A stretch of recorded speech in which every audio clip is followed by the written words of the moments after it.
I am the Tofu Golem. Please enjoy the video.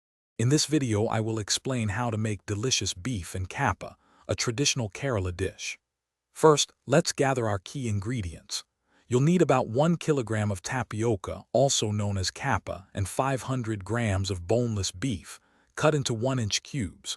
We'll also use a blend of spices, including chili, coriander, and turmeric powders, along with 2 onions, 1 inch of ginger, and 8 garlic cloves. Next, we'll prepare the beef. Wash your beef cubes thoroughly, then marinate them with half of your prepared spices, ginger, garlic, and sliced onions. Place the marinated beef into a pressure cooker and cook for approximately 15 minutes until it's tender. Remember, there's no need to add extra water as the beef will release its own juices.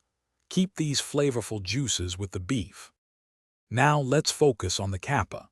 Peel and chop your 1 kilogram of tapioca into roughly 2-inch pieces. Boil these tapioca pieces in water with a pinch of salt and a 1/4 teaspoon of turmeric powder until they are soft and easily pierced. Once cooked, drain all the water. You can then lightly mash the tapioca, ensuring some small, delightful chunks remain for texture. Finally, it's time to bring everything together. In a large pan, heat 2 tablespoons of coconut oil. Add mustard seeds and let them splutter. Then add the remaining sliced onions, curry leaves, and dry chilies, sautéing until fragrant. Now, introduce the cooked beef with its juices and the prepared tapioca.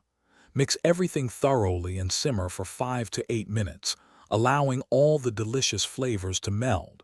Serve your beef and Kappa hot. Thanks for watching. Consider subscribing if we helped you today.